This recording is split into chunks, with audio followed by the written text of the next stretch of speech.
Assalamualaikum warahmatullahi wabarakatuh.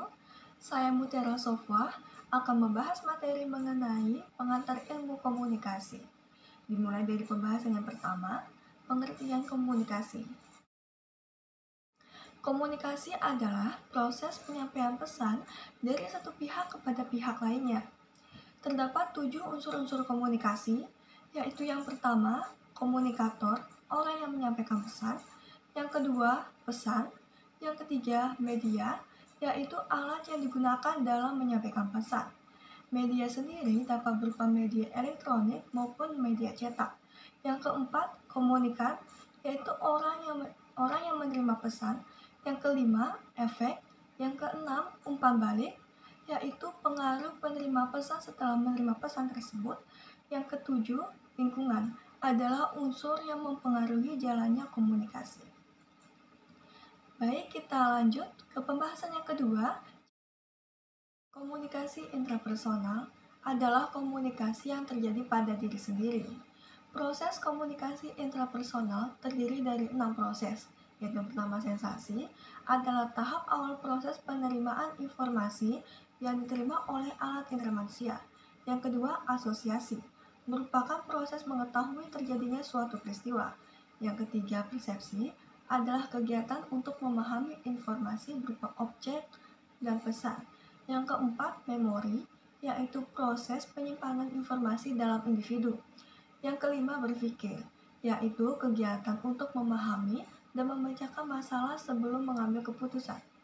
Yang kedua, komunikasi interpersonal adalah komunikasi yang terjadi antara dua orang atau lebih. Unsur-unsur komunikasi interpersonal yaitu pengirim dan penerima. Dalam komunikasi interpersonal, ada dua orang atau lebih yang berkomunikasi. Salah satu orang yang mengirim pesan, dan sementara yang lainnya adalah orang yang menerima pesan. Yang kedua adalah pesan. Pesan adalah sesuatu yang disampaikan kepada penerima pesan. Bisa berbentuk suara, bau, rasa, visual, dan kombinasi lainnya. Yang ketiga, umpan balik adalah reaksi yang muncul ketika seseorang menyampaikan pesan. Yang keempat, kalimat pembuka. Kalimat pembuka adalah kumpulan informasi yang diberikan sebagai pengantar sebelum informasi utama diberikan. Yang kelima, media adalah saluran yang digunakan saat menyampaikan pesan. Dapat berupa telepon, email, atau bertemu secara langsung. Yang keenam, hambatan. Hambatan adalah penghalang penerima pesan. Misalnya saat mati listrik sehingga komunikasi pun terhambat. Komunikasi kelompok. Komunikasi kelompok adalah proses pengiriman dan penerimaan pesan di antara anggota kelompok. Komunikasi kelompok dapat dibagi menjadi dua, yaitu komunikasi kelompok kecil dan komunikasi kelompok besar. Bentuk komunikasi kelompok kecil sering terjadi dalam kehidupan sehari-hari, misalnya saat kegiatan perkuliahan. Bentuk komunikasi kelompok besar memiliki jumlah komunikan yang sangat besar dari berbagai kalangan, misalnya saat kampanye. Fungsi komunikasi kelompok yaitu fungsi menjalin hubungan sosial, fungsi pendidikan, fungsi persuasi, fungsi pemecahan masalah dan pembuatan keputusan, dan juga fungsi terapi. 4. Komunikasi organisasi adalah sebuah komunikasi yang terjadi dalam suatu organisasi yang dilakukan untuk mencapai suatu tujuan. Jenis-jenis komunikasi organisasi dibagi menjadi dua, yaitu internal, merupakan komunikasi yang fokus kepada interaksi untuk membangun relasi sesama anggota organisasi. Yang kedua, eksternal, komunikasi yang fokus kepada pihak luar organisasi. Jenis ini biasanya menggunakan organisasi luar saat sedang mencari sponsor.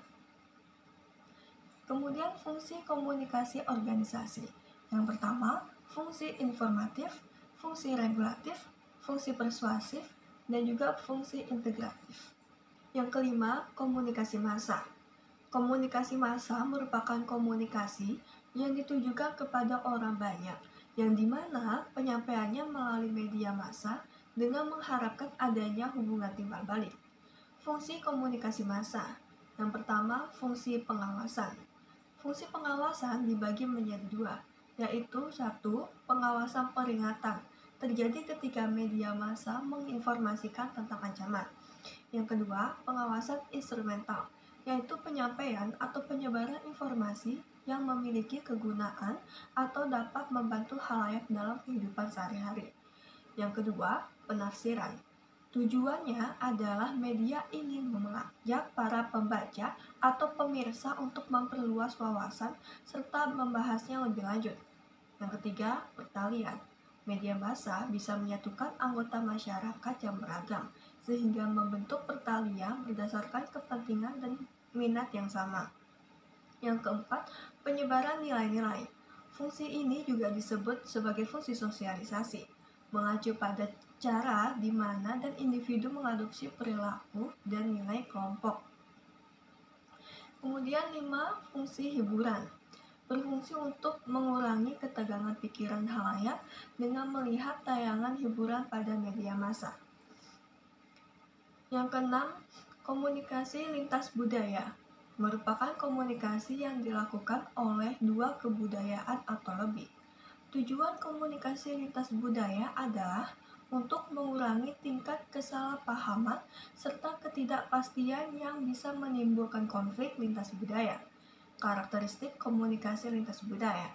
Yang pertama, ada dua atau lebih kebudayaan yang terlibat dalam komunikasi. Yang kedua, adanya tujuan yang sama sehingga terjadinya komunikasi. Yang ketiga, komunikasi lintas budaya menghasilkan keuntungan dan kerugian. Yang keempat, tidak semua komunikasi lintas budaya menghasilkan feedback. Yang kelima, bila dua kebudayaan melebur karena terpengaruh komunikasi yang dijalin, maka akan menghasilkan kebudayaan baru yang disebut dengan akulturasi. Pembahasan yang ketiga, model-model komunikasi. Model komunikasi stimulus respon. Model komunikasi stimulus respon menggambarkan antara stimulus dan respon. Secara garis besar, model komunikasi stimulus respon berkaitan dengan aksi reaksi. Yang kedua, model komunikasi retorika Aristoteles. Retorika Aristoteles menyebutkan bahwa efektivitas persuasi ditentukan oleh kualitas komunikator dalam menyampaikan bukti logos atau logika, pathos atau emosi, dan ethos atau etika. Yang ketiga, model komunikasi Laswell adalah proses yang memutuskan siapa yang menyampaikan, apa yang disampaikan, melalui apa, kepada siapa, dan apa pengaruhnya. Yang keempat, model komunikasi Shannon dan Weaver mendeskripsikan proses komunikasi yang berlangsung secara linear. Salah satu karakteristiknya adanya konsep gangguan dalam proses komunikasinya. Yang kelima, model komunikasi Scrum menggambarkan proses komunikasi yang berlangsung secara dua arah, baik pengirim pesan atau penerima pesan dapat berganti peran dalam mengirim dan menerima pesan. Yang keenam, model komunikasi Newcomb adalah pola komunikasi yang terjadi antara dua orang yang berkomunikasi tentang suatu hal dan selera yang sama. Yang ketujuh, model komunikasi Wesley dan Miklin merupakan model yang mencakup komunikasi massa dan memasukkan umpan balik sebagai integral dari proses komunikasi. 8. Model komunikasi Gertner memperhatikan proses komunikasi yang menghasilkan pengaruh timbal balik antara manusia dan media ataupun antar manusia itu sendiri. 9. Model komunikasi Berlow adalah salah satu jenis model komunikasi linear dengan istilah SMCR yang terdiri dari beberapa komponen, yaitu sumber atau source, pesan atau message, saluran atau channel, dan penerima atau receiver. 10. Model komunikasi Devur adalah pengembangan dari model komunikasi Shannon dan Weaver dengan menyelipkan perangkat media massa dalam modelnya. 11. Komunikasi linear merupakan suatu proses penyampaian pesan dari seorang komunikator kepada komunikan yang memanfaatkan media komunikasi. 12. Model komunikasi interaksional menggambarkan proses di mana partisipan komunikasi saling bertukar posisi sebagai pengirim pesan dan penerima pesan serta membentuk makna dengan cara mengirim dan menerima umpan balik sehingga berlangsung secara dua arah. 13. Model komunikasi transisional merupakan model komunikasi yang di dalamnya terjadi proses secara terus-menerus, baik di pengirim maupun pada penerima pesan. Sekian pembahasan materi mengenai pengantar ilmu komunikasi dari saya.